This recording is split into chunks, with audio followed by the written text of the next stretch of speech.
Welcome to the Over the Hump podcast. Your gateway to the world of the iconic Brahmin breed of cattle. At BRC Ranch, our passion for Brahmin cattle runs deep. Join us as we delve into the heart of this extraordinary breed, unveiling its rich history, exploring industry trends, and sharing captivating stories that define the American Brahmin.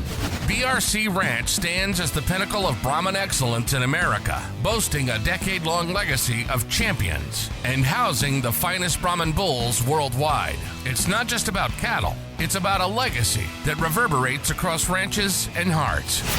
Brought to you by BRC Ranch, where the Brahmin legacy thrives and stories are woven into the very fabric of ranching. This is Over the Hump. And now your hosts, Brendan Cutrer, Rachel Cutrer, and Keaton Dodd. Are you a performance Brahmin breeder?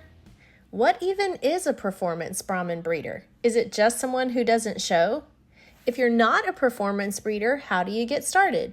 What types of data do you collect, and why is it important? Hi, this is Rachel Cutrer, and in this episode, we will hear from AJ Knowles, a beef cattle genetics and performance expert. He and Keaton Dodd from BRC will dive right into the importance of performance records, how you get started, what's important to collect, why it's important, and much more. And here's a hint. There's so much more that you can collect than just a birth weight. Although accurate birth weights are super important, but they're just the start. And you'll hear about that and more in this podcast. These two cattle genetics nerds, as we jokingly call them, will get into anything and everything performance related, DNA, herd improvement, carcass improvement, new technologies in the beef industry, and much, much more. So get ready to have fun, learn something new, and get over the hump. I'd like to welcome everybody back to another episode of Over the Hump. I'm your host, Keaton Dodd. With me, our good friend, Brandon Cutrer. And today we have a special guest that we bring to y'all, a friend of mine from college. We spent quite a bit of time as undergrads and in graduate school studying together, beef cattle geneticist, AJ Knowles. And so, AJ, if you would, just go ahead and introduce yourself, starting, I guess, from ground zero and on up. Through your experiences kind of in the beef cattle business. Ground zero, huh? Well, I don't know if I'll start there, but how about we'll go back to kind of where I started my undergrad. So I got interested in cattle specifically when I was in high school, started showing in 4-H, FFA, that type of stuff like a normal kid. I decided I wanted to be a veterinarian, like everybody who's ever been around an animal does at some point. Yep. And that was what got me into college, right? So I didn't know I was going to college until 2 weeks before it started. I applied, was accepted, and enrolled all right there at once, and decided I'd go to West Texas A&M and get my undergrad and be a vet. Really? I had no idea. Oh, yeah, man. Oh, yeah. I spent 4 years up there before I came to Texas A&M and graduated with my undergrad in the production side of animal science. And Andy Herring, who you guys know, scooped me up and told me I was going to get a master's because the mind is a terrible thing to waste. So spent 2 years there and then went to Virginia Tech where I started my PhD. When COVID hit, that kind of hit the fan. So I moved to Mizzou where I've been for the last couple of years. I'm still working on my PhD there, but have also just joined the industry as a geneticist and getting out a little more. So it's been good, but it has been all over the place. So anything specific you want to talk about, I'd be happy to. But yeah, it's been all over the board. Yeah, so I guess early background, you talked about growing up showing and such. What are some of the breeds that you had experience with and what kind of got you passionate initially? So the thing that got me initially passionate in cattle was F1s, right? So my family raised some F1s. We had black cattle, just commercial, with a Charolais bull on them to make smoky calves. And then one weekend, they come home with a tiger stripe baldy female, and that was like the whole project changed after that. So over the next couple of years, we switched into an F1 herd almost exclusively. But for me showing, it was always shorthorn. And that was maybe not my best decision, but those were the calves I could afford as a young kid. So I got some of those wild animals in the barn and got my feet wet with that. And it's been hooked ever since. Okay, so I guess shorthorn would have been your first breed. What got you passionate about registered purebred cattle? Oh, man. So I guess it would be those shorthorns, right? So she was a registered shorthorn at the time, and then the steer that I had after that was also registered. And from there, I was kind of really interested in the genetics because right from the very beginning, I was thinking about, well, who are we going to breed this to? How am I going to get that little calf, right? That was, for me as a young kid, I was like, how am I going to get that calf? And never got that, but from there, it was really interested in the breeding side of things and getting some exposure to semen catalogs and sire directories and things. And from there, me being a nerd took over and the numbers got me. So I just kind of stuck with it, I guess.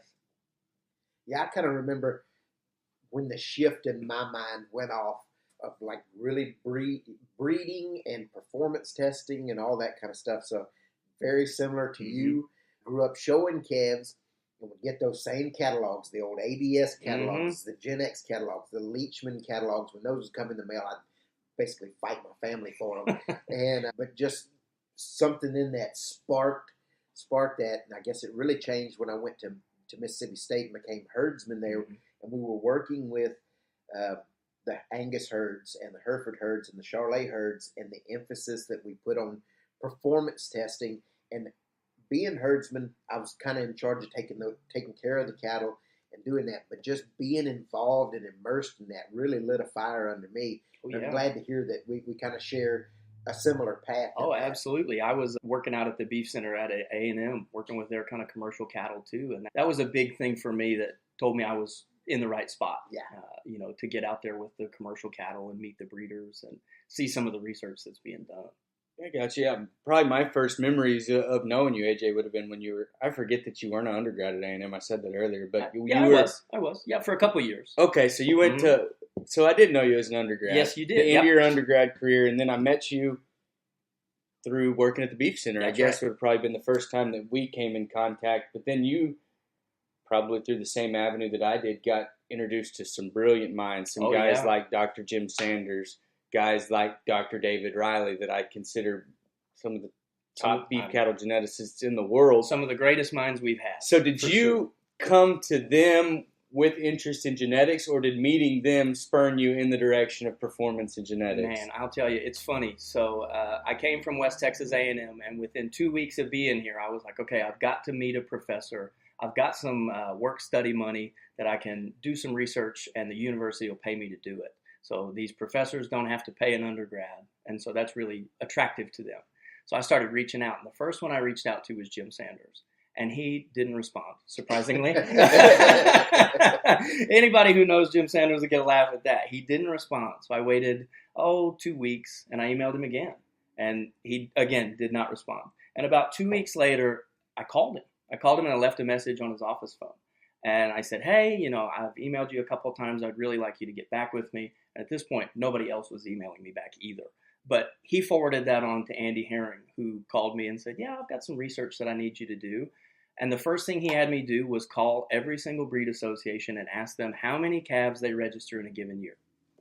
That was the first thing he had me do, was I needed to update his slides for his class. And so I would say that's probably my first exposure to the association world and getting things done with associations. But yeah, I went to them, absolutely. And from there, he wouldn't let me go, which is good. That's been very good for me. Well, Dr. Herring's a fantastic beef cattle specialist, but just a great, great human. I enjoyed having him part of my committee, and his undergrad class I thought was thought-provoking. And then you take his graduate school class, and I also thought that was really interesting. But so is that what I guess led you to your interest in performance, your interest in DNA, I guess, and things of that nature? Oh, yeah. So I was always interested in the data. I always wanted to have some interesting insights. I like finding things that other people don't know.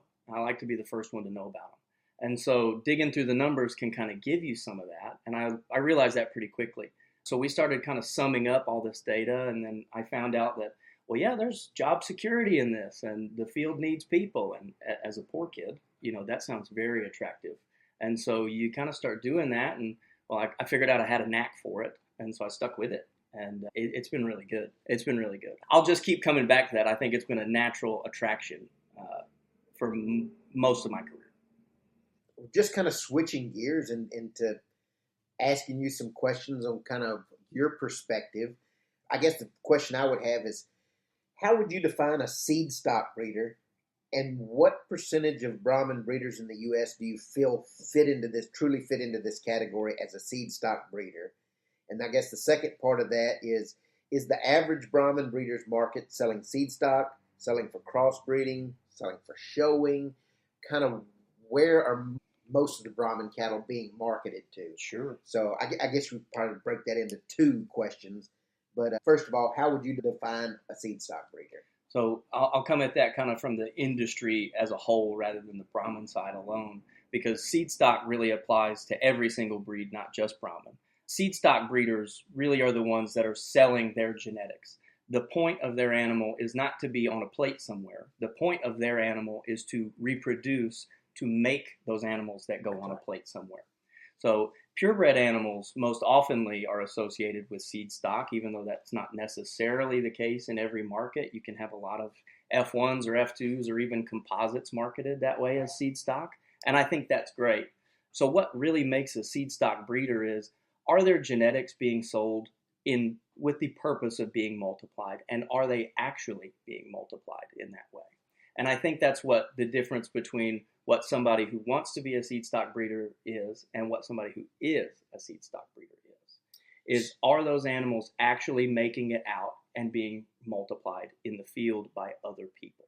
So basically there's a tier system is what you're saying. For sure. And maybe a seed stock breeder is at the very top of that tier, and they're focusing on the traits that matter throughout the beef industry, but they're in a very concentrated form, and then they're relying on the multipliers under them to multiply the genetics that they're making. Absolutely. So basically right. A nucleus herd, I guess you would say. Yeah, exactly, a nucleus herd. And for things like Brahmin, that might be something like longevity or fertility. We want those animals to be the best industry leading in that. There's no other breed that has more longevity or more sustainability. Just like with Wagyu or Akushi, there's no other breed that has as much marbling. Right? So they lead the industry. When you go and you buy an Akushi bull or a Wagyu bull, you know that you're adding marbling to your herd. That's what those genetics being multiplied is all about. So when we get something like a Brahmin female, we want her to be multiplied for the purpose of longevity, sayability, things like that, having that calf every year.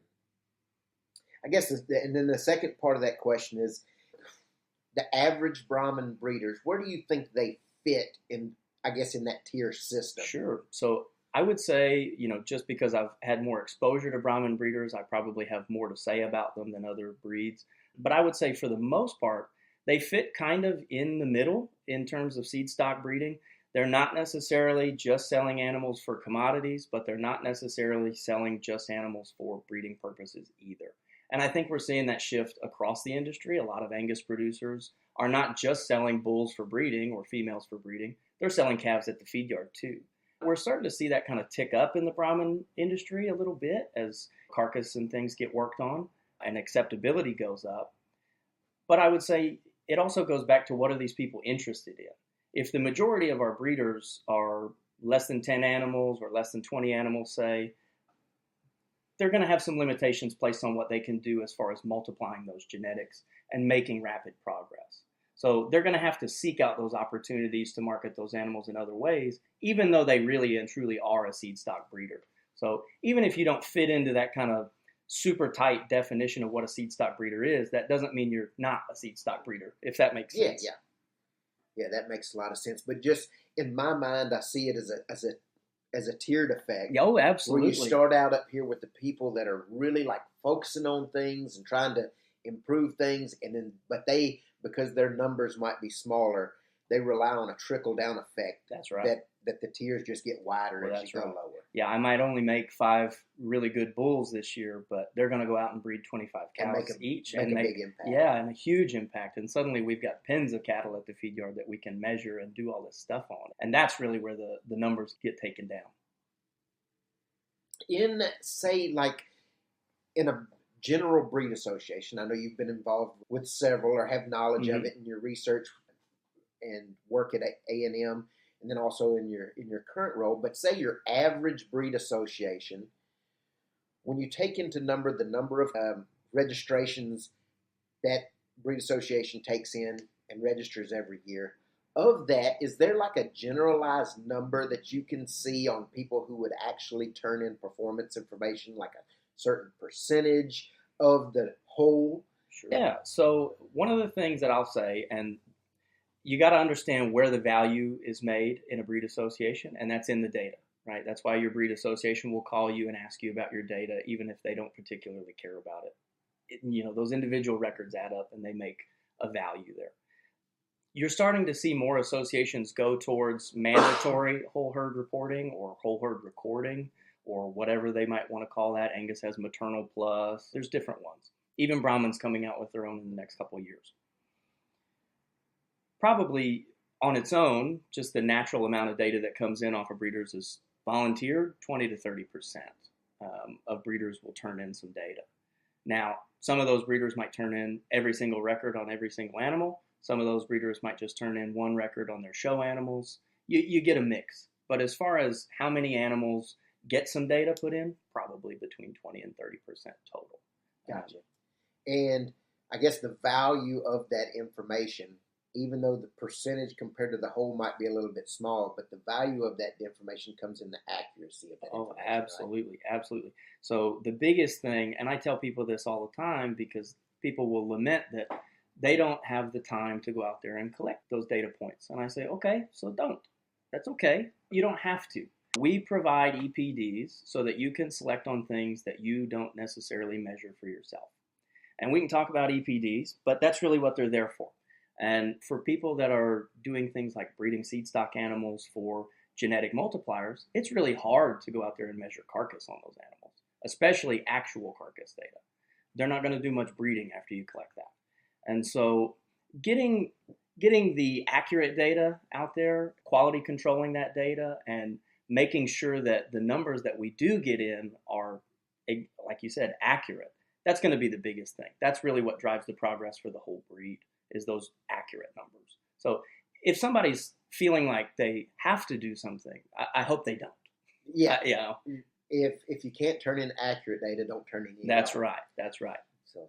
Well, you always hear the old adage that EPDs are a farce or snake oil or whatever it is, and you hear it amongst the breed that we deal with the most, probably more than any other breed. And so when we come full circle back to that, how do you think we can strengthen our EPDs to the standpoint of where people will genuinely trust them and apply them appropriately? Continue to report accurate data, continue to register calves, and now that we've got DNA in the mix, start doing DNA as much as you can. And when I say DNA, I don't mean just parent verification. I mean the 50K or the 100K, because that's what goes into the EPDs. It's extremely important to have a correct pedigree going into this, but remember that 50K or that 100K comes with the parent verification.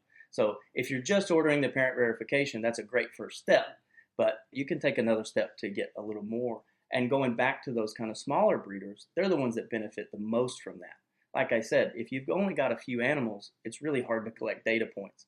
Contemporary groupings. Exactly.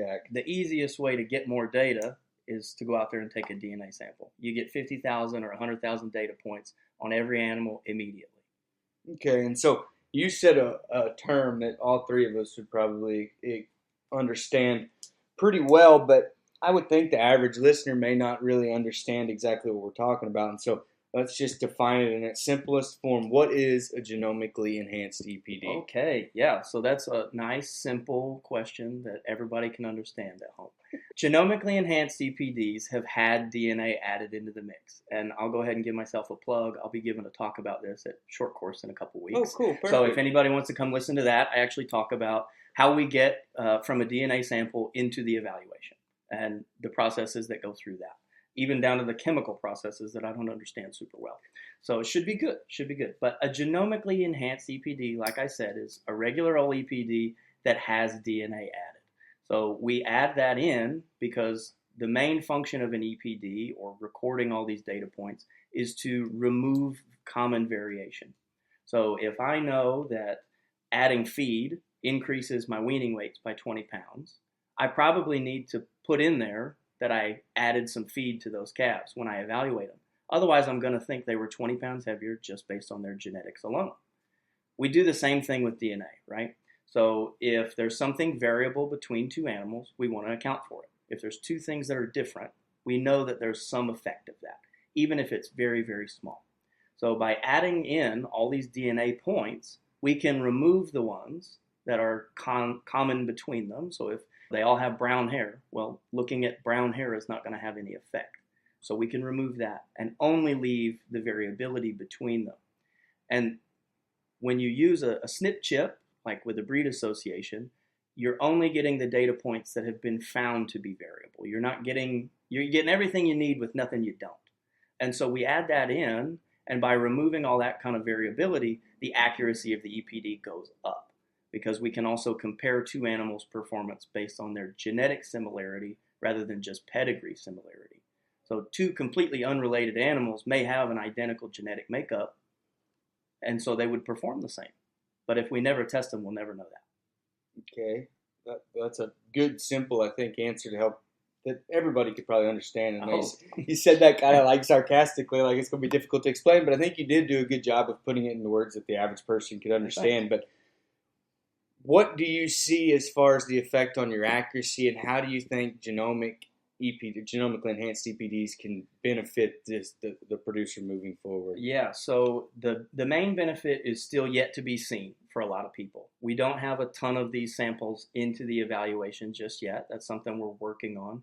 We brought genomically enhanced EPDs on the scene last year, and we're still getting most of the Brahmin herd tested for that. And so as we add more samples, accuracy will increase, just like I said, because we're removing that common variation among more animals. But we'll see accuracy increase dependent on the trait. So another common concept is heritability, or how much the genetics influence the phenotype of a trait. Higher heritability means that accuracy is actually going to go up less with a DNA test. So if the heritability is really, really high, like something for marbling, pedigree measures and phenotypic measures get us really close to the accuracy that we'd see with a high accuracy EPD. For traits like fertility, though, adding a DNA test is where you're going to see the most benefit. So as we add fertility traits, and we'll have a couple coming later this year for you, that's really going to be where you see it. The effect of that's going to be somewhere between 20 and 30 calves recorded under your progeny for a fertility trait, just by adding DNA. So if you've ever had an animal that's had 20 or 30 calves and had all their progeny recorded, you'll know their EPDs are pretty accurate and they work pretty good. So imagine that for fertility.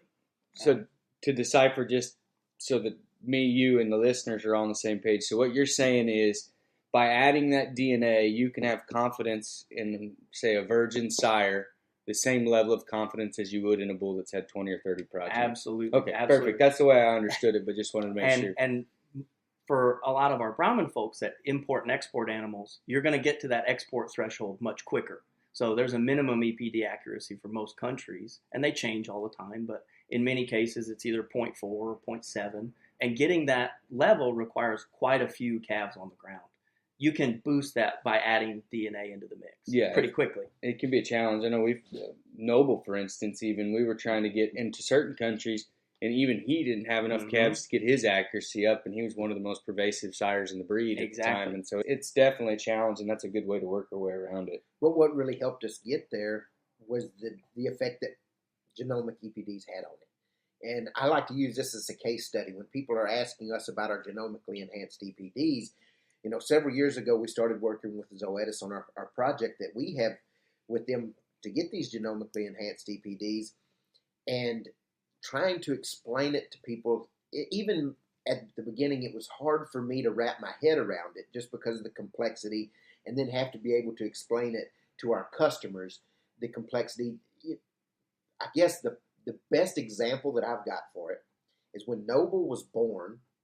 He had like a 77-pound birth weight, which just solely based off of actual birth weight, we would have put him into the low birth weight category. Sure. His birth weight EPD at the time was breed average. So when we combined both of those two together, we felt good that he was a low birth weight sire. So the first year we got semen on that bull, we bred him across the board to everything. Heifers, cows, this and that, and had a ton of calves. But really ran into a train wreck on some heifers that we had been breeding, because it turns out he was not a low birth weight EPD. Sure. And over time, as we turned in that accurate data and the calving ease scores and the birth weights and different things like that, his EPDs alone adjusted along with his accuracies to where they reflected him to not be a low birth weight bull and him be a high birth weight sire.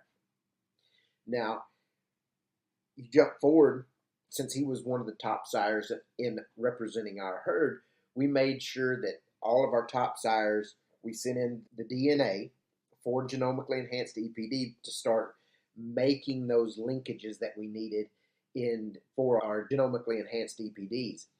And the initial report that they sent back was like he had already had 30 calves, and his EPDs were automatically adjusted to where he was really supposed to be. So if we'd have had that information that we had then, that the genomically enhanced EPD had given us immediately, versus having to go through 2 calving seasons worth of trouble, we could have saved all that headache in the beginning by knowing that the higher accuracy data earlier. And so that's the best example that we can give. 100%. And I want to thank you for sharing that, because not many people are keen to share their train wrecks, especially about birth weights. That's right. Nowadays. But really, especially on one of their top sires, the bull. Exactly. He's proven himself in so many other different areas that I feel confident enough that, hey, by now everybody knows you got to watch the birth weights. He's a fantastic bull. And the thing I'll say there is, for other people, you wouldn't have even had to develop him if you didn't want to. That's the thing that a lot of people are missing the boat on, is you can get these answers as soon as they're on the ground. I mean, we at ABBA, we update EPDs 4 times a year. So if you take DNA today, and we just ran EPDs this week, it'll be another couple months before you have an answer back. That's a great point that you make, knowing it earlier. And you can even make your keep cold decisions earlier. And I guess that's where you were trying to go. Yeah, exactly right. Versus, so let me pose this question to you. What's say in a feedlot situation, or leading up to the end product point, what's the biggest profit margin? What would affect that the most? What would affect your profit margin at the end when you get? If it was me, I would say days on feed. Oh, for sure. That affects. So if you're using that logic in like a bull development program where you're developing sale bulls, that is our highest expense. And maybe I should have just said that to begin with. No, you're good. And but I'm sitting here with 2 intellectuals and trying to overcompensate. but the days on feed really is our biggest cost. And so the more cost we have in them, there's only a certain amount you can sell these animals for. And the more cost associated with it every single day just lowers your profit all the time. And if you can make those keep and cull decisions earlier based on information, you're that much farther ahead. And so exactly right. And you're starting to see that pop up in a lot of different breed associations as they come up with EPDs for DMI, dry matter intake, residual feed intake, residual average daily gain. How much feed are they consuming relative to how much they're growing is really the new metric of growth. And that's the big thing. Feed costs are going to be 70% of your everyday cost in an animal. If you can reduce that, it's the same as selling them for more. Yeah. That's where I think Brahmins really shine, average of 10% less just right off the bat. So, getting those animals in, getting them tested on something like a grow safe system, I know it's expensive, but it'll really save you in the long run. Yeah, my favorite discussion about genomics is we've got people out there that they almost think that they're going to send off their DNA to get them genomically run, and it automatically makes their numbers better. Doesn't make them better. I think that's a concept that we've got to get across. It makes them truer. I was going to say, define better. And that's always the hard part. Yes. They'll be more accurate. I don't know that they'll be more You'll know your bull's no good, or you'll know your bull's great. Exactly. And that's just as good as knowing he's good. Exactly. To know he's not good. That's right, to avoid those train wrecks. Maybe more beneficial. This just hit me in a thought, and I've had this discussion with other people, and we can edit this out if it doesn't make sense, but what is the potential for even people taking genomic information from an embryo and being able to make the decision before you even put the embryo in a cow? Is there that technology available? Yeah, and we're actually getting there. So I just listened to a defense yesterday about this. So the fun part is, right now, the problem with it is, for the most part, you kill the embryo when you do that. You can't take them on and get a pregnancy out of them after you get the DNA information out because, they're just a fragile little embryo, right? every cell is important to those embryos. So if you take any of them away, you don't know what you took. So what they are trying to figure out, though, is can we essentially select embryos the way that we select live animals to encourage a faster generation interval, to turn over animals in the lab to where we're actually only creating live animals that are functional and good. That's where we're headed, I think. I'm not sure if I love that or hate that, but I think that's where some people view this industry as heading. So yes, there's an idea that we'll be able to do that in the future.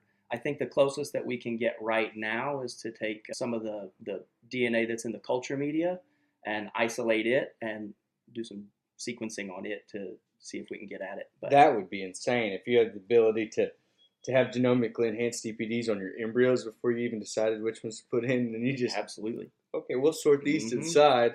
We'll sell the rest of these or whatever, or throw them in the trash and just put in the good ones. Yeah, and that's, when you think about groups like Sexing Technologies or ABS or URUS or any of that, that's really what they're kind of trying to do anyway, is get at how to sell you the best animal and only the best animal. Which, to me, doesn't sound like a bad idea. No, of course. I mean, we're talking about increasing efficiency. Elevate your herd with the finest Brahmin heifers from BRC Ranch. Perhaps you need to replace ranch heifers or you're sourcing elite show heifers and donor prospects. BRC Ranch understands your passion for Brahmins. We feel the same. Building a strong foundation is essential for long-term success, and we invite you to see our exceptional Brahmin heifers in person. Schedule a visit to our ranch by going online to brcutrer.com and selecting a suitable time slot. That's brcutrer.com. Brandon, any thoughts? That is extremely mind-blowing. And I'm like, I have to reset my mind and be like, okay, that's a tool. Because at the end of the day, you still have to make sure the cattle can walk. That's right. They can functionally perform. So it's almost, to me, it was like, man, that's couldn't put in the cart before the horse. But if you go ahead and sort that stuff out first, then get there and pick out the functional ones, you're that much further ahead. Yeah. Well, it's kind of being paired simultaneously with genome to phenome. So this is a big project that the U.S. government has. It's actually called the Genome to Phenome Initiative. So what genotype or what genetics make these external effects that we see, taste, all that stuff? What individual proteins in these animals being made by this DNA go out and affect these target cells, tissues, systems, things like that? If you can understand the gene networks, you can then understand the phenotype before it ever appears. But will we ever get there? I don't know. And the interesting part of that is with all these embryos, the environment. We're still in the environment, the embryonic media environment, the recipient environment, the feed that we put to them, that will have an effect on how those animals turn out. And unless we're going to go to a system like pork or poultry, where they're raised very intensively, all under basically one genetic system, I don't think we're ever really going to get there, into this kind of futuristic vibe that I'm talking about. Okay, so this is a question I like to ask pretty much anybody that I interview that's really big into genetics and EPDs. Do you still think that there's a major role in selection of phenotype when it comes to choosing your breeding stock? Absolutely. So one of the main things that I say is phenotype is king. That's, a lot of geneticists will say that. But really, the better tagline is that in the age of a cheap genotype, $50 to $100, phenotype is worth more. Never heard it put like that. But that's a very, very smart way of putting that. The phenotype is worth more, right? We talked about how many people are actually turning in that data. We talked about other breed associations creating these programs like whole herd reporting, and some of them having mandatory programs. So if you're going to be part of the association, you have to report your data. That's how much value is in there. And that's really why the accuracy is so important, is because if we're going to say this is the best animal and we're going to select that as the best animal, we want to know that we made the right choice. Because ultimately, number 2 is getting robbed of that position if we've lied or misrepresented ourselves in some way. I've always thought that being able to evaluate feet and leg soundness may be like the one trait, and I know that's changing. Angus associations come out with foot EPDs and claw-shaped EPDs and things like that, but I always thought that was the one saving grace as a livestock judging, coach, livestock evaluation person, that we would always have a job. Mm-hmm. But is there potential that we would even be able to get a complete selection index or something to improve structure without visually appraising those cattle? So that kind of goes back to the genome to phenome, right? So if we see an animal with perfect feet, and we have a set of animals with perfect feet, and then we have another set of animals that have bad feet, we can genetically test them and say, what are the differences between these two groups? And the ones with good feet will have these genes, and the ones with bad feet will have different genes, and we select for the good ones and against the bad ones, and pretty soon we're able to have a genetic test for good feet. Well, that works okay as long as the reason for bad feet is all the same. So we hear this with dummy calf. So the biggest problem with genetics today is actually classifying those genetics. What is a dummy calf? It could mean something different to me, to you, and to you. And to the listener at home, it could mean something different. For most people, dummy calf just means calf didn't get up and suck when he was born. Is that genetic? Is that environment? Is it because he had a hard birth? Is it because mom wasn't fed very well? Was it hot? Was it cold? There's different reasons that calf was dummy, and it's not necessarily all the exact same gene underlying it. So when you hear about those kinds of traits, it becomes much harder to select for the good thing or against the bad thing, because there's so many different ones.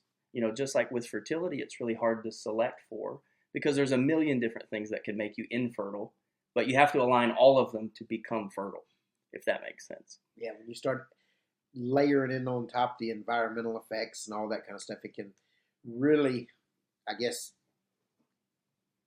skew the way that the genetics are presented. Yeah, so to answer your question, no, I think livestock judging and evaluation is always going to have a role in the industry. I mean, like I mentioned, poultry and pork is a very integrated operation, but there's still live animal evaluation that goes on there throughout every step of the cycle. Animals are culled, animals are kept, animals are, sent off for one reason or another throughout every step of the way.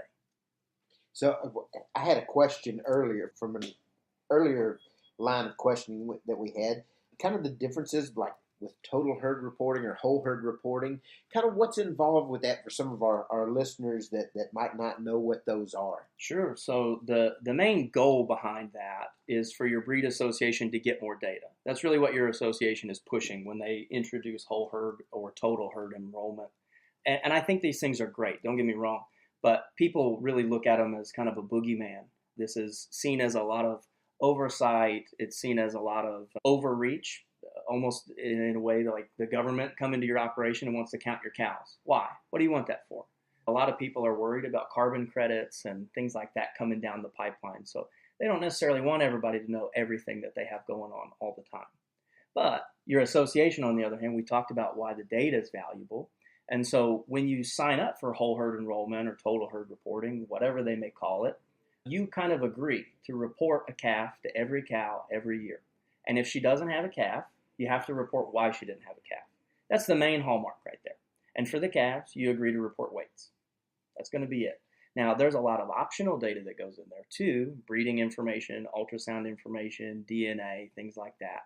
And each association will have different requirements, different benefits to different tiers. But ultimately, the point of this is to increase the accuracy of the pedigree of the EPDs that they produce by requiring you to submit that data as part of the program.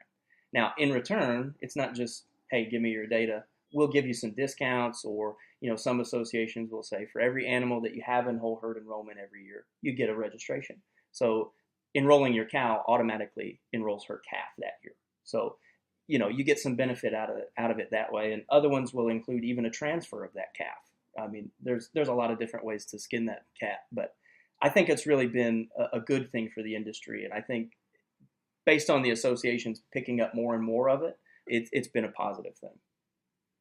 Now, touching back on a point you just made, you mentioned signing up for it. Sure. So just because you're attempting to register cattle, you have the option to participate or not participate. Oh, right? Absolutely. I think Red Angus is the only one that has a mandatory program across the whole herd, but I'm not aware of any others. And as far as the Brahmin side goes, I haven't heard anything. We've specifically said that it's voluntary, not mandatory. That's what I was trying to get at. Yeah. Is that it's mandatory if you agree to That's it. right. Yes. So the choice lies upon the breeder. It's a contract that you sign up for. Yeah. And you get a little bit out of it, and we get a little bit out of it, but we both agree to do our ends of the bargain. Yeah. Is how that works. And so it's a good program. Like I said, the guys that sign up for it really seem to enjoy it, and they stick with it. Yeah. But it is a little bit of a carrot and a stick situation. Yeah. You get a lot more use of the stick than you do the carrot, Yeah. I think. Just knowing how personalities work in that. As soon as the word mandatory is thrown out there, people just hair on fire. Oh, absolutely. The world's going to end, But it's mandatory coupled with voluntary. That's right. We're not instituting a new tax. That's right. Like we said earlier, if you're going to turn it in accurately, or don't turn it in at all. That's exactly it. And, for folks that don't want to be involved in whole herd reporting, that's okay. There's nothing wrong with that. Keep doing what you're doing. I don't want anybody to hear I'm from the government and I'm here to help when I speak. So now I remember a few years back, those people that may not be turning in data on calves that may have died prior to weaning, or a cow that lost her calf, or maybe a bull that's not good enough to register and sink in the extra money. In the current data submission process, we have what we call the performance only report, right? Absolutely. And so I know at one time, a few years ago, they would charge you maybe $250 per head. If I'm not not $250, $2.50 per head to record that data. Mm-hmm. But if I'm not mistaken, maybe a couple of years ago, they removed that charge. Yeah, it was started as I don't even know what you would call it, but an incentive program, right? So get those folks in there, get them reporting that data, get it recorded, get those calves in there. And it's not going to cost you. Exactly. And especially as we develop these fertility EPDs and come out with those measures, having every calf recorded is going to be the most important thing. That's right. So even if the cow produced a calf that's not good enough quality to register, whether it's bull or female, or the calf died, that cow can still get credit for the calf that was born, and you're not missing something that could really mess up a calving. That's right. And you don't even you don't have to report a weight to me if you don't want to. Just go in there and tell me that he existed at some point. And it's not going to cost you anything. Yeah. Otherwise it looks like that cow missed. Yeah. And that's, the worst cardinal sin on a ranch is to have an open cow. That's right. And we see a lot of that is, these cows that appear to have had a lot of missed seasons, but in reality that was an F1 calf, or it was, something else. Yeah, they're not doing themselves a favor either by not putting that in, especially when anybody can log into Digital Beef and find whatever information they want, or not everything, but a good bit of it. So, if they're not registering those calves, it just makes their cow look less productive. Yeah, it shows for sure. One thing that we may have skimmed past, or I don't know if we touched on it really at all, but where do you think carcass ultrasounding fits in terms of improving cattle, and where do you think it fits in comparison to actual kill data, I guess? So that's a question I get all the time, and a lot of people are very skeptical of ultrasound data, and I think there's good reason for that based on, just kind of the history of the industry. It was a fledgling technology when it came on the scene, and a lot of people started using it and, maybe didn't get out the answers they thought they were going to get. But nowadays, it's really good. So the correlation between an ultrasound scan and your carcass data is about 80%. So much higher than random chance, which is good.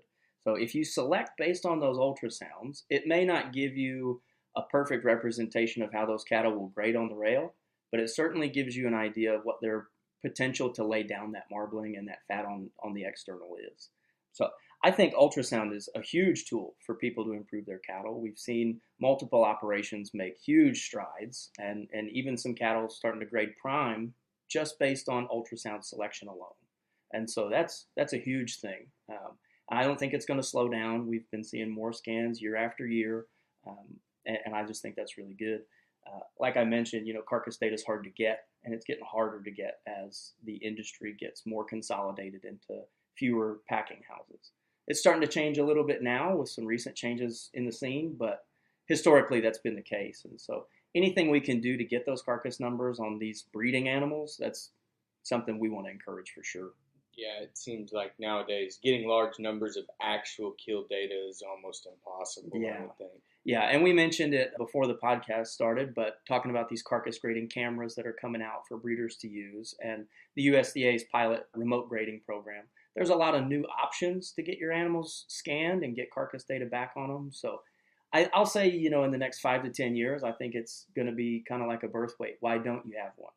I hope so. Yeah, I hope so. Be fantastic. That would sure be nice. That would be helpful. I mean, even in our own program, to find outside cattle that could help our program. Exactly. That's the biggest thing that so many breeders run into is they get on a mission to improve a trait, fertility, marbling, foot, whatever it is, and they simply run out of animals. You hear it all the time. I don't have an outcross bull. I can't find an outcross bull.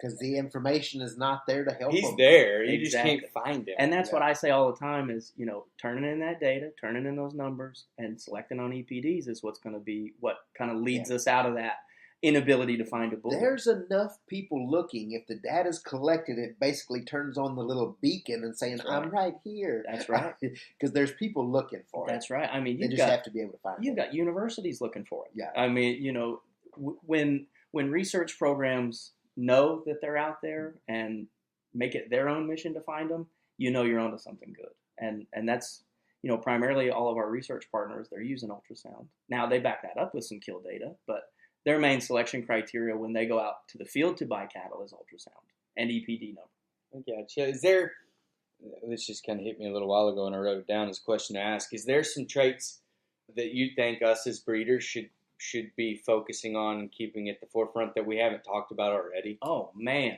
So the ones that really slip by people are some of the most important ones. Your mature cow weight. So we talked about feed costs. Well, what drives your feed costs? Mature cow size, more than anything. How big are those animals? How small are those animals? If you don't have the feed to feed them, they won't perform any other way. And so if they're 2,000 pounds, 2,200 pounds or more, and they cannot meet their nutritional requirements, they will never perform at any level. We all know that. And so cow size is a big one. And things like structural feet, udders, body condition score, and the biggest one that I think everybody could measure but kind of isn't, or at least isn't submitting, is scrotal circumferences. It's going to be the biggest one. We know about all the relationships with early fertility, puberty, and daughter selection out of bulls with larger scrotal circumferences at a year or so of age. But people wait so long to get their bulls tested for fertility that they pass that window to even submit the scrotal circumferences, I think. So getting those numbers between 9 and 15 months when you get an ultrasound would really be helpful to us, I think. Even if it's not a passing for a BSE, even if he's not 30 centimeters at a year of age. Yeah, and that's something that we do every time that we ultrasound. All those bulls will get a scrotal circumference, put all that information together, collect weights. And then another thing that we've started doing here recently was taking pelvic area of the heifers, and I'm kind of excited to see what that data can do for us. And that's a great one. If you have the ability to collect things like pelvic area or reproductive tract score, those are huge indicators of fertility. Now, that's not something that we can really make a big genetic tool out of very easily, because how many people are realistically getting reproductive tract scores on their animals? But it is a huge, huge indicator for fertility and physical maturity. It's kind of the opposite of scrotal circumference if you think about it. You're measuring the physical maturation of the female reproductive tract. How close to maturity is she? And if she's more mature than another one at the same age, well, she's probably going to start cycling sooner, and that's probably the one you want to keep, right? So, or even on the opposite end of that spectrum is if you're going through there taking those pelvic measurements and you find the one who's basically not big enough to functionally calve properly and this and that, you go ahead and weed her out before you put another day of feed into her. I was going to say that's kind of what we keep coming back to is making these decisions sooner is really what makes you money. And we talk about that in genetics. Keaton knows this, reducing your generation interval and increasing the speed of your selection is really what drives your ability to make progress. And if you can make better decisions sooner, why wouldn't you? I think that's really what it all goes back to. Yeah, exactly. Why wouldn't you? Me and Brandon and Jimmy Sartwell sat down a few weeks ago, and we had ramblings from the office is what we should have called it, but it ended up turning into a discussion on fertility. And we've gotten lots of feedback on it, and everybody seemed to be very interested in the discussion. But the one thing that people were having the most difficult time agreeing upon is the heritability of fertility. And we got a scientist in front of us that I think could probably put that into words better than we were able to in our ramblings. And so what do you see the heritability of fertility standing at? So heritability is tough for fertility. Everybody will tell you it's really, really low, 5, 10, maybe even 15%. That's true as a trait. And when we think about heritability, the most important thing we need to think about goes back to that classification of genetics. What is it that we're asking the question? So you'll find lots of studies that say things like ovary size is highly heritable. That's a huge factor in pregnancy, is ovary size. How many eggs is she going to be able to produce? Just like scrotal size, right? How much semen will that bull be able to hold at any one time? So the heritability of individual factors is very, very high. But because you have to have all of those together, like we mentioned, in order for fertility to function, the fertility of heritability overall is very low. I think about traits, kind of like planes or ships or cars, in terms of size. The higher the heritability, the smaller it is. So think about a trait like marbling or carcass quality as like a fighter jet. It's small, it's light, it's fast. You can make a lot of progress really, really quickly. It gets a lot of attention. Everybody loves it. It's cool. It's what's going to get the ladies. You know what I mean? On the other hand, you've got fertility. It's like a cargo plane. It's slow, it's big, and it's the thing that makes the mission complete. You can't run this fighter jet without that cargo plane, because without that, you're not going to have the supplies. You're not going to have the things you need to get where you're going. But it is very slow to turn around. It's very slow to change because just like a plane, you have to move lots of levers to get it going in a different direction. Because of that, the heritability is low. And so our ability to make change is very low. That also means that our ability to control it with the environment is very high. So heritability is tough for things like fertility because we don't have the solid final answer. I don't know that we ever will. For me, I think the true heritability of something like fertility is actually pretty moderate, probably in the 30 to 40% range. I don't know that we'll ever see a research project admit that. But that's just me. That's my hypothesis here. And we may end up cutting all this out because I'm rambling. But no, it's making a lot of sense to me. But it kind of bounces back to where we ended up in our discussion on while that fertility is that big cargo plane, and it takes a lot to change it genetically, environmentally, there's so many things that you can do to affect it in the positive or the negative. Absolutely. And you'll hear that from the reproductive professionals, right? You know, that they're not ignorant to genetics themselves. They know that fertility as a trait is not highly heritable. And they'll tell you the first thing that you ought to do is control every bit of your environment first. If you haven't got a good grip on your environment, you're not really going to make any progress on fertility. And for those that have tried to make progress on fertility, you know, you guys can attest to this. You're going to spend a big chunk of your life making very little progress. So that's why I tell people, you know, it has low heritability. That doesn't mean it doesn't get transferred between generations. So if you're going to buy animals, buy the ones that for sure have fertility, because you're going to have a heck of a time getting it into them if they don't have it to begin with. That's exactly right. That's a fantastic way of wording that. Because the heritability is low, that should make fertility even that much more important. Absolutely. When you're out making your selection of breeding stock. Absolutely. And not to disparage embryo transfer animals, as I often do on accident, but you know, when we flush heifers and do things like that, we don't ever give them the chance to express their genetic potential for fertility. If you do that multiple generations in a row, do you know if they have the ability to become pregnant or not? You may get lucky. You may get lucky. And have started out with a cow that was fertile by chance. That's right. But you may be replicating a cow that never had the ability to even naturally breed. And we hear so much about flush mates and how this one's a full sibling to that one, so he must perform identically. And that's not true. I mean, you know, full siblings don't even share but half their DNA. Full siblings. That's right. That's why I'm so good looking and my brother's ugly. And for cattle, you know, more often than not, they're only half siblings. And so the performance between them could be very wildly different. And you may get an embryo out of a cow that she might have been fertile, but the embryo itself is not going to be fertile. And if you start your operation on that, you're going to have a bad time. You're going to have a pretty bad time. And that's why I tell people, you know, if you're just starting out and you're really concerned about things like fertility and you want to be a natural service breeder or an AI breeder, go to people that do natural service or AI, because they're going to know what works and what doesn't for them. And that's going to give you a good foundation to start on. Or if you're going to buy embryo transfer animals, that's totally acceptable. What I would make sure is that those females had a chance to grow up and be cows before they were egg factories. Because sometimes those animals just become egg factories right off the jump. And, well, they probably never should have been to begin with. And we see some of that. Sounds like you're reading right out of Brandon Cutrer's playbook. I guess a good analogy of that would be you have two different bettors that show up to a horse race, and one of them has done his research on the bloodlines and the pedigrees and the jockey that's riding him and the conditions of the racetrack and all that, and you got the other person that just showed up as part of the surprise birthday party and said, "Wow, I like that one. Yeah. Let's pick it." So the person that done the research, while he may not win that day, he is making more informed decisions. That's right. Got a higher chance. Yeah, that's right.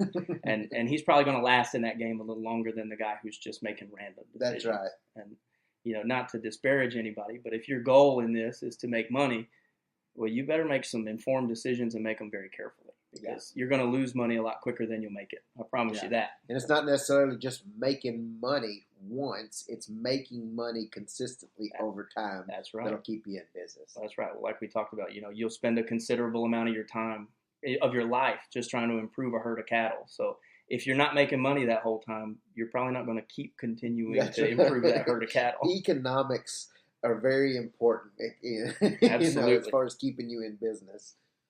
So, as we look to the future, what kind of things do you think are the next technology or the things that are coming down the pipeline as an animal breeder, as a geneticist, as somebody that's interested in the seed stock industry? What should we be looking forward to? I think we're starting to see some kind of major industry shifts, and I'm not really sure where they end, but it's been very interesting to watch them as they happen. So we're starting to see herd size kind of come down. We've noticed that with the drought, but individual herd numbers are going up. Numbers of herds are going up, but number of head in herds is going down. So we'll have, in the next 10 years or so, a lot more breeders, but they'll individually have a lot less animals. And that's okay, but making these selection decisions becomes much harder at that point.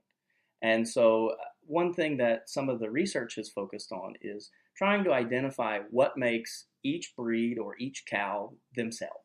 And so the thing that I find very interesting is asking the question, is a cow just a cow? Is a Brahmin just the same as an Angus, just the same as a Hereford, just the same as a Simmental, under it all? And what we've found in genetic research is, pretty much they're about the same. A cow is a cow. Now, the reason I love Brahmins is because they're the exception to that rule. But in Bos Taurus breeds, we're finding that pretty much for the most part, they're all genetically the same and they can all do the same job. And so we should all treat them the same. And just adapted to their environment that they were, I guess, found in naturally over time to the specific, between that and man-made genetic changes, it been, I guess, steered into the what we know them as today. And you'll hear kind of critics of EPDs talk about how EPDs have ruined good cattle and we've made them all focused on carcass too much and this and that. We hear that a lot. And I'm not going to say that's completely untrue, but look at why we got there. A higher EPD value generally translates to more money. If you've got more pounds or more marbling or more this, why wouldn't you continue to select on that? And so we've had a system where we've had people with lots of different variable inputs rewarded by the same outputs. And so their inputs start to become much more homogeneous. They become much more similar to one another. So we've seen that in the industry over the last 30 years. They've all become black. They've all become kind of short and squat or tall and big. They all follow the same trends because they're all being rewarded by the same system ultimately. It's always funny to me how people blame the EPDs, but it's more of an issue of looking in the mirror. That's right. And saying, am I being a steward of a tool? An EPD is a tool, just the same as a hammer, but a hammer has wrecked a lot of windows over the years. Absolutely. So well, it's kind of funny, like Jim Sanders used to say, if you stand in the middle of the road, the fat will hit you going both ways. So if you produce the type that are functional for your environment, efficient, sustainable, they work for you, whatever the fad of the day is going to continue to be the fad of the day. But as long as you keep trucking on your little road, you're going to keep doing okay. When the fad falls out of fashion, you're not going to be standing there with a bunch of unmarketable animals.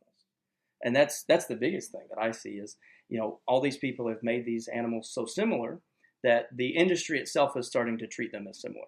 And we're starting to see things like the gene companies, Neogen, Zoetis, all that. They're offering EPDs. They're offering ranch visits. They're offering all the things that your association used to offer. And it's completely okay because they don't need to know anything special about your herd. It's just a cow, and at the genetic level, that's true. It is just a cow. And so I think we're going to see a lot more of that. We're going to see some growth of that. We might see some breed associations consolidate or maybe even entirely go out of business in the next 50 years or so. Not anytime in the near future, but I think that's something we're going to start seeing, and a lot more technology in the genetic space is going to come on. Some of the stuff that they're doing now, like gene expression studies, that was the master's defense I was listening to, was looking at different gene expression in crossbred animals, and can we predict their phenotypes based on gene expression? And this was all done in embryos, so that's where that came from. But that's where we're headed. And so I think if you're not kind of looking at how I can implement that technology and implement those new processes and things, I think the industry is going to leave you a little bit. Not to say you'll go out of business, but if you can't adapt, you'll get left. That's just the way of the world. That's just business. Yep, it's the way of the world. Either get on board or get left behind. That's right. That's right. Okay, so a topic that's been a topic of conversation a lot in different Facebook groups and just across the industry is the implementation of DNA and the benefits of it. And so where do you see that, and what do you think as a breeder that gives? What's the benefit of that, I guess? Well, like we talked about, is primarily through increased accuracy. So you can get all sorts of genetic tests on your animals, not to just focus on Brahmins, but Shorthorns have how many different genetic anomalies that they have to be tested for before they can be registered. It's more than a couple, I'll say that. Hereford's got 6 or 7. Yeah, and Angus is about the same. I mean, there's a lot of different things. And so that's not going to go away. And what we're actually seeing from the genetics companies is they're pushing for more DNA. So where we collect 50 or 100,000 markers now, they'd like to step that up. They want to go to a full sequence, which is where eventually we'll look at every single space on the genome, 3 billion markers. So instead of 50 or 100,000, you get all 3 billion. Now that's a lot to take care of, right? It's a lot to take in. It's more information than we can really even process at this time. But that's where we're headed. And that's because out of that sequencing information, you can get to the expression level understanding. And what about where DNA fits in terms of parentage and accuracy of pedigree? What do you think the importance of that is? It's more important than just about anything we do. So from the association standpoint, that is the thing that we do, right? So correcting those pedigrees, making sure that they're correct and absolutely straight 100% is the way that we track performance. We track cow lines or sire lines through their performance and through their relation, right? As we add more markers, we can also understand things like how related they are. It may not be a perfect 50-50 relationship between mom and dad. It might be that dad gave me 60 and mom gave me 40%. And same with siblings. So we talked about why siblings are not identical to one another. And, they may share 50% of their DNA on a pedigree, but when we look at their DNA, we may find, well, they actually only share 30%. And that's why they're more divergent from one another. Or they're more identical to each other than we thought. And we can do things like find genes that imprint or get passed on no matter what. So we can find traits that a sire will pass on no matter what he's bred to. You've heard about those sires that it doesn't matter what he's bred to, he's going to throw a calf that looks like whatever they're going to say. Prepotency. That's right. That's right. And so there's some of that we can find. And I think there's going to be more of that. I think long term, we're going to see an increase in those type of things. I believe it. Just like you said, it all hinges on the parentage and the being able to verify that, because if you start out the gate on the wrong foot and the parents are not actually the parents, then none of the rest of it matters. Right. How can I say that these genes transmit through the population in such a way if they didn't actually go through that route to get there? That's right. If I can't take a road to get there, I won't be able to get there. And with an incorrect pedigree, think of it like a blocked road. We won't be able to track those performance measures as they should be. Now, you did mention you were giving a talk later on at the Beef Cattle Short Course. Can you tell us the times and the dates of that? Yeah, so it's going to be August 5th to the 7th. It's going to start at 8 a.m. each day. I think they end at noon on Wednesday with demonstrations and things. My talk will be Tuesday morning, so I'll be giving a talk in the advanced genomics session. I'll be followed up with Dr. Bailey Engel from the USDA Mark, another one of our office mates, mine and Keaton's, from A&M. And then she'll be followed up by Dr. Mark Tallman, who was one of the original A&M grads. And they'll be talking about heterosis and terminal crossbreeding. And that's going to be a great talk, I think, for those guys. That's amazing, because I tell you, we've been going to Beef Cattle Short Course forever and ever. And it's so informative, and you're able to make so many connections and network with people, not just your average everyday run-of-the-mill down at the feed store cowman, but industry-leading minds that are there to share knowledge and also bounce ideas off of everybody else. And just getting there in that setting is fantastic. Oh, yeah. And I know you're proud. We're proud of you for being able to speak and represent our breed on such a leadership level. And thanks. And, it kind of with that, we saw each other at BIF earlier this summer, and y'all were on the panel there, and y'all gave a great talk about young producers and what they need to be doing and thinking about as they get their operations started. And, all of these types of events are huge places to network and meet the minds that will progress this industry. We've seen a real degrading of the community scene in agriculture, I think. And it's not unique to agriculture, but everybody is much more involved with themselves and their own operations today than they were 100 years ago. And that makes it harder to connect. So you've got to go out and seek out those opportunities to meet your fellow cowman and see what they're doing right and what they're doing wrong and where you can improve on that. And really that's what it's all about, is meeting people and getting improvement in there. That's probably what's helped us the most, just getting out in the country and seeing people, seeing what's working in this area or that area, and then being able to pick and choose the stuff that may work for us and try it. And like some of that stuff's had a fantastic advancements in our program, and then you see stuff that doesn't work, but Absolutely. It's the fun in it, trial and error. And everybody wants to help everybody else. Yeah. That's my favorite part, is nobody is there with a bad attitude or thinking that they're going to get something up on anybody else. They're truly there with a spirit of giving and service, and that's it. You can't beat it, and you just can't beat it. Yeah. Well, we're over the hour mark, and so I was going to go ahead and pull this still towards a conclusion and wrap up with kind of one final question. And we're Brahmin breeders, Brandon and I, and we're all enthusiasts of Brahmin cattle. And so where do you see Brahmin moving forward, or at least where do you see their role in the global beef industry? You think there's things that anybody needs to be doing to help solidify that? Man, what's the future? I probably spent most of the drive down here thinking about Brahmin's role in the globe and why we have so many different facets of this breed. And really, they're used all over the world for different things. They're used domestically for meat, for milk, internationally for milk, for grazing, even as a savings account in some places.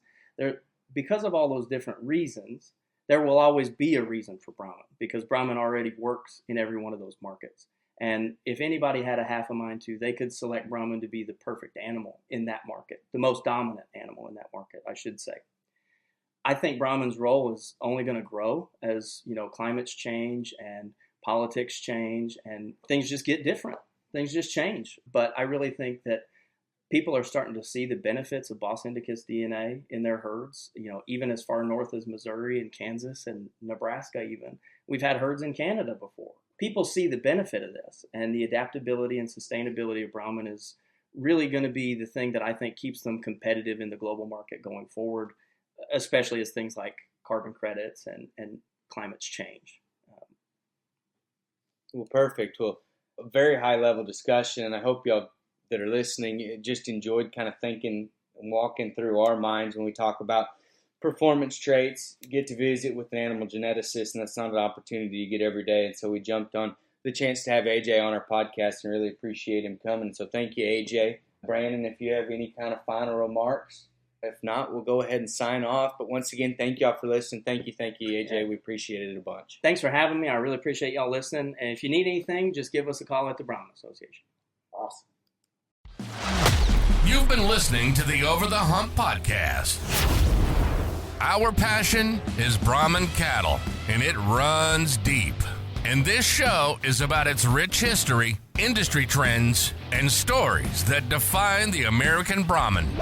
We hope you've enjoyed the show. If you did, make sure to like, rate, review, and subscribe. We'll be back soon. But in the meantime, find us on Instagram and Facebook at Cutrer. See you next time on the Over the Hump podcast.